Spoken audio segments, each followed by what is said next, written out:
Welcome to Bit by Bit, a podcast show about building. I am Stijntje Hibender, your podcast host, and I have Sarah Duran with me today as a guest. We met via LinkedIn after I heard her on a podcast episode from Yuri Lazaruk. Sarah is CEO and founder of Fruition Initiatives, independent CEO, business coach for solo business owners, facilitator, trainer, and a community builder. I'm very impressed by her coaching business, and I've already learned so much from her. Hi, Sarah. Do you have anything to add to the introduction? No, I'm so happy to be here. That was perfect and just very nice things. I appreciate it. I hope it was a well-rounded sort of summary of your professional life. So you have built so many different things as well, from workshops and communities to your own business, or should I say businesses. And what do you enjoy building the most? Oh, that's a great question. I think I like building programs the most, but I sort of like building all things. Like I just like building things. So it's like I like building programs in terms of like courses or training programs, things like that. But I also really love building systems. So building systems is something I do a lot for my one-on-one clients. And then I'm able in my like coaching and content work to sort of translate that into teaching other people to build systems. So Yeah. I guess it's sort of like meta. Like I like building systems to teach people to build systems. Yeah. So to really, yeah. So the programs and the systems and the programs could also be coaching programs, Yeah, right? for sure. Yeah. So structurally, like a program like that, thinking about the structure of like when do we meet? What are we doing when we meet? What are the touch points in between?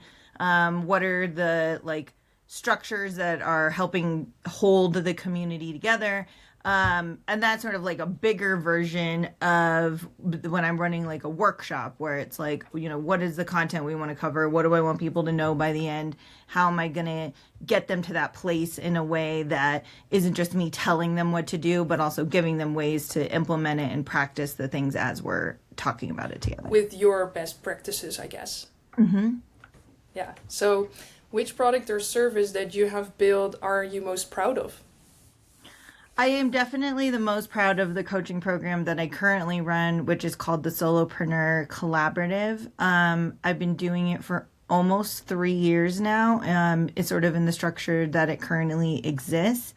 And over those 3 years, I think I have rebuilt it at least 5 times. Oh, Where I'm wow. like, But that's this thing great. isn't working. Yeah, this piece isn't working. This thing isn't working. Or we could be doing this part better, or just making changes to the way I bring people into the program, in terms of the pipeline and things like that. And so at this point, I feel like it is working really, really well. And I also know that just the way that things evolve, I will continue to have to evolve it as I evolve, as the world of freelancing evolves, all those things.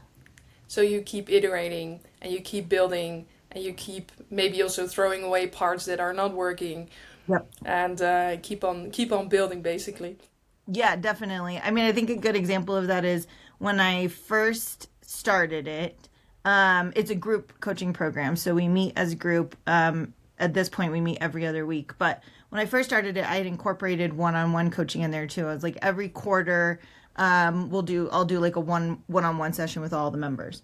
And I had done that because that's sort of the way I had seen other coaching programs structured. Like there was usually a one-on-one component.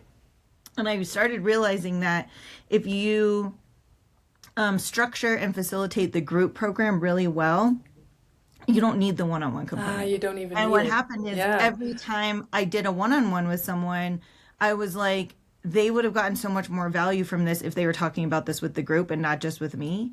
And the group would have gotten so much more value from listening to them talk about it. So Yeah. there's just like so much.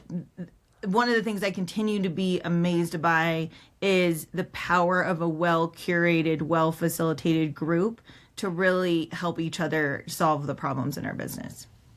You found the powers of the group coaching and that you iterated upon your group coaching ways and that it even gives better results than the solo coaching, if I understand correctly. Yeah, I think that's absolutely right. And I think that's not true. That's not necessarily true in like any group, right? Like I think that's a lot Sure. of I have done a lot of hard work of bringing in the right people. And by right, I mean like the people who are going to be like complementary fit with one another, but are still have enough similarities that they're dealing with the same problems and issues in their business. That they can learn together and they fit together as a group. Right. And then really make like structuring it, building structures in a way that we can be really open and honest and vulnerable with each other, because I think that is the key to being able to like get the right help, is being able to admit when like you don't know how to do something, or I've tried this thing a million times and it's still not working, or no matter what I do, I can't figure out how to fix this thing.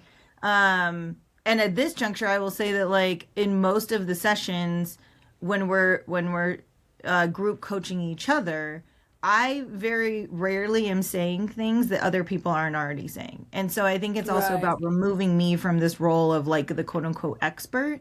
Yeah. I very much believe that like anyone who freelances, obviously there's layers and levels and spectrums of expertise in different areas, but everyone who does this is an expert in something. Yeah. And being able to come together and sort of like trade that expertise with each other, where it's like I have figured out how to be really good at doing this thing, and you figured out how to be really good at doing that thing, which is why the group experience is so much more powerful than just me. I can only Yeah. be a quote unquote expert in so many things, and so there are problems that people face in their business. A lot of them, like we all face a lot of similar problems, but there are problems that people face where they're going to get much better advice from someone in the group than they are from me. So it's really tapping into the excellence of the group one by one, because everybody conquered different things. So they know how to conquer these certain situations and they can teach the other people. Right. And we come back to, I think, over and over again, like you don't just like solve a problem in your business once, right? Like you solve a problem and then like 6 months later, that same problem crops up in a different iteration. And so I think that being able to see that evolution, like work, like a lot of the folks who are in that program with me have been in that program, some of them since the very beginning. And so watching that evolution of people's businesses and being able to see like, okay, this is something that I'm constantly going to bump up against. And like, how do I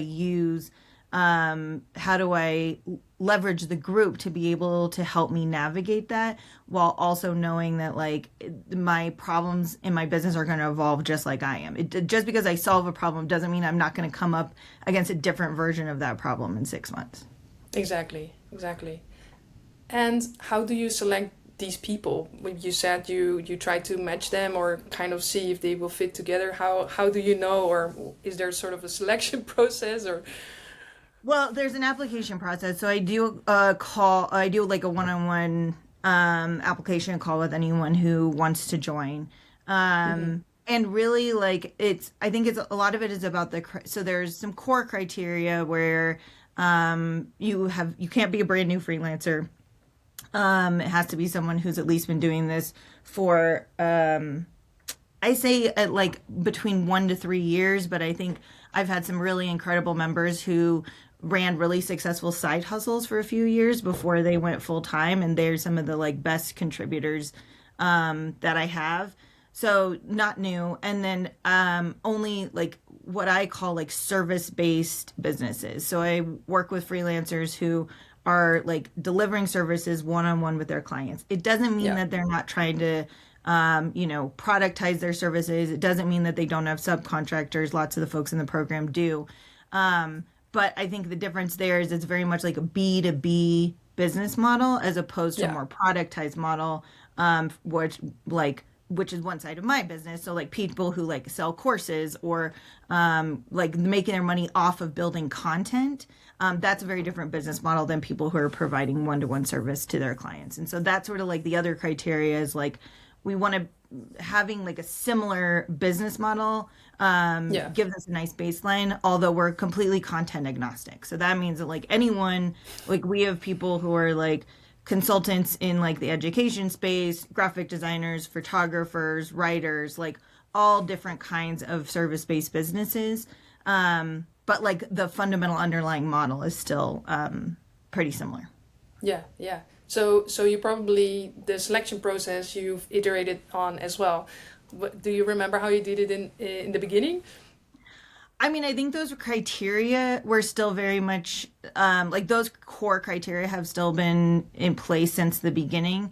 I think for me, it is reflecting more about the pipeline and like where people come from and like hear Yeah, about the where they are in program. the process. Yeah. And so that kind of changes. That has changed over the years depending on um, like my presence, like where I'm showing up, the places, the people that I'm collaborating with, the podcasts that I'm on, like those kind of things. And the new Um, connections that you're making as well. exactly. Yeah. So that brings sort of like different folks into the mix. Um, but yeah, I mean, actually, I think the selection process has really stayed pretty much the same. Like always done like a one-on-one call. Um, I know a lot of folks who don't do, like sales calls, or you can sort of just like click a button and like buy a program like that on someone's website. And nothing against that. Like I think different programs, work in different ways. For mine, I've always found that it's really important to have that one-on-one contact with someone, both for them Yeah. to feel like it's the right fit for them and for me to make sure that they're the right fit for the group. Yeah, and that they can actually learn something together with Yeah. the group. Yeah. Yeah.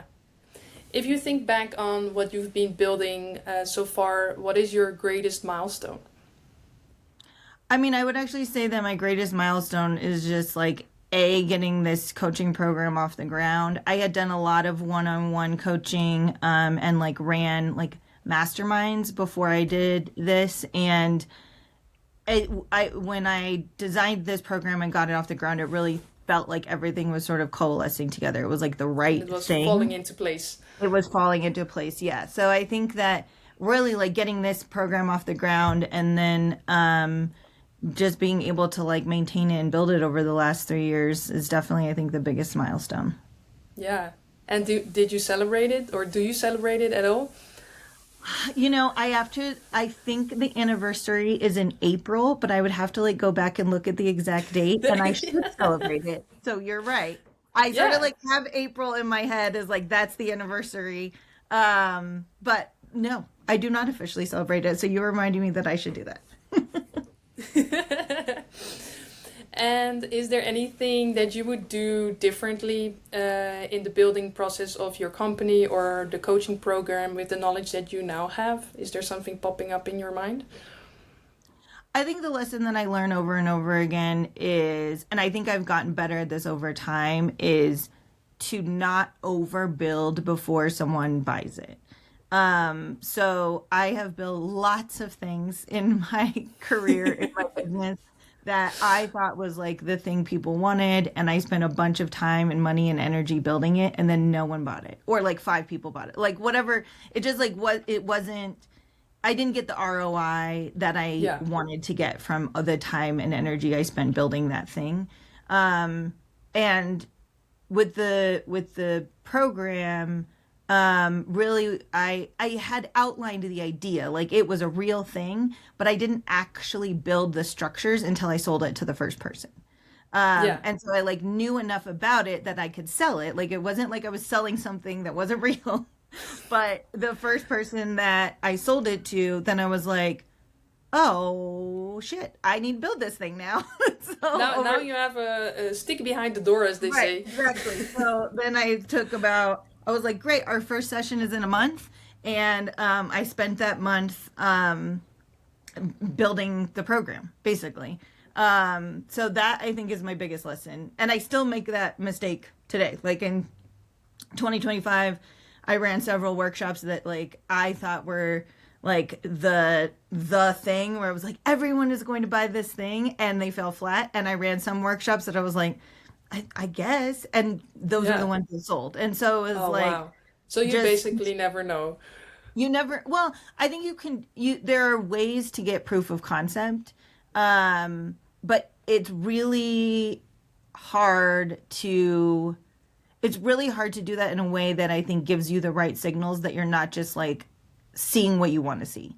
Yeah. I think that a lot of people can do market research, myself included, or get proof of concept of something, and everyone's like, "Yeah, I love that. That's perfect," and then none of them buy it. So Yeah, so you it's know the hard. idea is good, but you're not sure if they're gonna buy it. That's the Exactly. yeah. And that's very common, I think, in like, market research or customer interview type of situations where you really have to be you have to be really cognizant of the way that you're structuring the questions you're asking people, Yeah.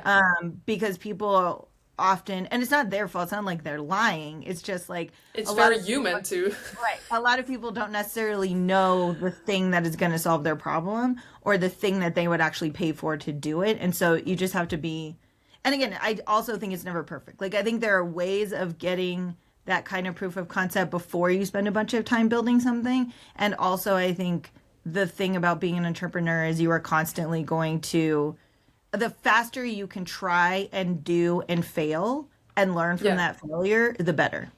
Yeah, it's taking a risk and just seeing if it will work, or if it will sell, and if Yeah. it's not, then move on to the next thing. Yes. Do you see differences in the way that you market those ideas or those programs? Oh, definitely. I think my marketing has come a long way since I launched my coaching business, and definitely since I launched my coaching program. Um, and I think still, like, it feels like it comes like light years. Like, I went through a rebrand at the end of 2024, and I looked back on everything I'd done before that and I was like, man, this was terrible. And then, but then it's like you just like everything just like consistently evolves. So it's never the case that you're gonna like build a website and never, and that's it. That's just gonna be your website for the rest of time. So I think the way I market it has completely shifted since the beginning, and will just like continue to evolve as well. And do you do experiments with marketing? Did you maybe try different things and see what works? Sort of the same as with maybe the programs as well. Yeah, for sure. So like I've done, um, I mean, like I said, I've always done, I don't really like to call it a sales call because I think it's more of like an interview, but more of like an application call. Like, that's always been a core part of it. But it's gone from like, does it have a sales page? Does it not have a sales page? Like, how do I talk about it? How do I position it? How often am I opening spots open for people? What is the onboarding process? I think that's another thing that has evolved and like really evolves every time I onboard a new group of people. I update the onboarding process in some way, even though every time I do it, I'm like, nope, this is the way it's going to be. Um, so yeah, But it's a good sign, right? Because yeah, you keep on iterating, you keep on thinking, okay, what can I improve? Same for the marketing, same for everything that you do. You keep on thinking, what can I improve? What will make it better? And apparently it works because you keep being more successful and selling, selling more programs and so on. So something is working in there, and yeah, that's a good sign. yeah. I And think the constant iteration is key. yeah, I think so too. I'm a product manager, and in product management, there's also this whole iteration process. So it's so similar to being a freelancer. So Mhm. I feel I can really use this circle to also build my own business. And you were talking about proof of concept that you can really find. Okay, is this a good problem to solve, and is this a good way to solve it? But then you're not sure if it's gonna sell. So is the moment that you know that it's gonna sell the moment that you start selling it, or is there another way to research this, or to ask maybe customers that you've already had? Or I'm just thinking of Yeah. ways that you maybe could test this out or know more on beforehand. Yeah. I mean, I think it's tricky. I think there's like it depends on what you're selling. Yeah. And I think there's different ways. Like, I have tried some with more success than others, like all the ways of validating an idea before I build it. To a certain extent, I and again, it depends on what you're building. So it's like a lot of times I will have to build, like, I will iterate on the idea, I will get feedback on the idea, and I use a lot of like my individual clients to be able to understand their problems. So I have all like every application or like sales call that I've ever done, I have recorded, and I sort of use those to sort of mine to be like, what are the core problems people are dealing with? Like, what are the things that are coming up over and over and over again in these sales calls that are the things that if I could solve one problem for people, this would be the problem that I solve. So you use it as a user insights that you Yeah, can mine from, like the data that you've gathered during all these interviews. You kind of use them as user data to yeah, to see. yeah, definitely. And I think like I'm about to embark on another, like I think that's the other thing is keeping those fresh is really Yeah, important. So I have like like every single one that I've ever done back for the last 3 years. And you still like I will still bump up against places where it's like, okay, like I'm bumping up against getting new people into the program. What is that? Is it about my messaging? Is it about the structure? Is it about where I'm showing up or how I'm showing up? And so then it's like you need to, it's like that's one of the things that triggers the next round of iteration. It was interesting because we talked about this in the last uh, freelance forum that we did. It was on pivots, and it was the difference between the like we called it the push or the jump. So it's really easy to iterate when you get pushed, right? When something's not working in your business. So there have been kind of an times. incentive to start Exactly. Where like if researching you're or to not getting start new changing. customers, then you have no choice but to iterate, right? Like if Yeah, something isn't working, then you're like, great, either I iterate or I let it go. There's like no in between ground.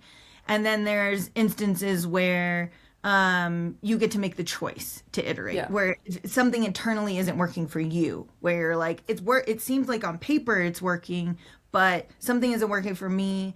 I don't like the way this is going, or like maybe I've outgrown doing this thing in this way. And that's like a very different impetus for wanting to change something. yeah. But yeah, all that's to say, it was like a little bit of a tangent.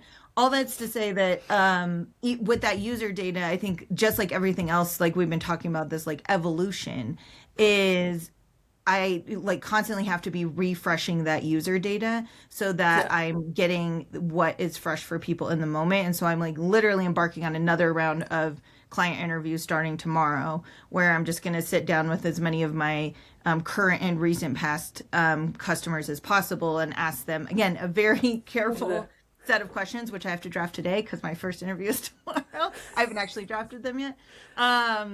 A very careful set of questions where you're not leading people. Like I think that's Yeah. the like really tricky part is like being able to like get the right information from people without leading them and without putting them in a position where they just feel like they can just be like, sure, that sounds fine. I would buy that. Yeah, they say a certain thing because it's the normal thing to say. Exactly. Yeah, yeah, yeah. Yeah, I think that's the biggest thing with interviews or user interviews or any interview. You have to ask these open questions and not these Right. colored questions where it goes a certain way. But it's also, but that's super hard. But I guess Yeah. AI can help with that too, right? That you can sort of Yeah. formulate those questions more open. Yeah, in this day and age, I think that's definitely like a big tool. Back, like I think I've always referenced a book called The Mom Test. I don't know if you've heard of this book. Not yet. Um, it's a book that I read when I was first launching my program, and it's about client and or like customer interviews, market research, but it's about they call it the mom test because they're like it's like when you ask your mom if something is good, she's always going to say yes because she's your mom Ah, and she loves you. right. And so it's about how you ask clients for input in a way that sort of enables them to be really truthful. And that's about like the types of questions that you're asking, as opposed to Yeah. putting people, because again, people just want to be nice too. And a lot of times, myself included, like this is not like a dig at anyone, but people often don't know what they need or what is the thing that is going to solve their problem. And so you have Yeah. this like problem, I call it like the tip of the iceberg problem, where it's like that's the problem that's keeping you up at night. Like you're laying awake at night being like, I need to fix this thing, I need to fix this thing. And often that's not your actual problem. Like your actual Hmm. problem is like somewhere deeper underneath the iceberg, and you may not even know what that problem is or what you have to do to solve it. And so that's where it gets like really tricky, where you've got to unpack sort of like the layers of problems. And if you're only asking people about the tip of the iceberg, you're not really going to get the information you need to be able to build like life-changing products and services. You're never gonna find the real problem. Right. Yeah, that's super interesting because with product management, it's exactly the same. So the problem definition is, I think I would say, the most important part, because the problem, you're at the end you're gonna solve that problem, but the problem definition, that's where it all starts. That's Right. the starting point of your journey or of Right. your adventure. And if you didn't define that problem the right way, or if you didn't find the right problem, the rest of the process is gonna be useless. Exactly. And I often find like I use a very similar process when I'm like designing my products, and I often find that it's also like non-linear. So like you have to start with some sort of problem statement, and then you get into like Build. the design and the like feedback phase or the information gathering phase. And in that phase, you go back and you're like, "Oh, the problem," like, so I find that it's sort of like a feedback loop where it's like the problem statement is like never perfect. The problem statement itself is like constantly evolving, which makes the design complicated, right? Again, like why it's like I will design things and 3 months later it'll be like that was the right design 3 months ago, but now the design has to be different because like the problem statement has changed. Yeah. Or the problem statement has like evolved, I guess. Yeah.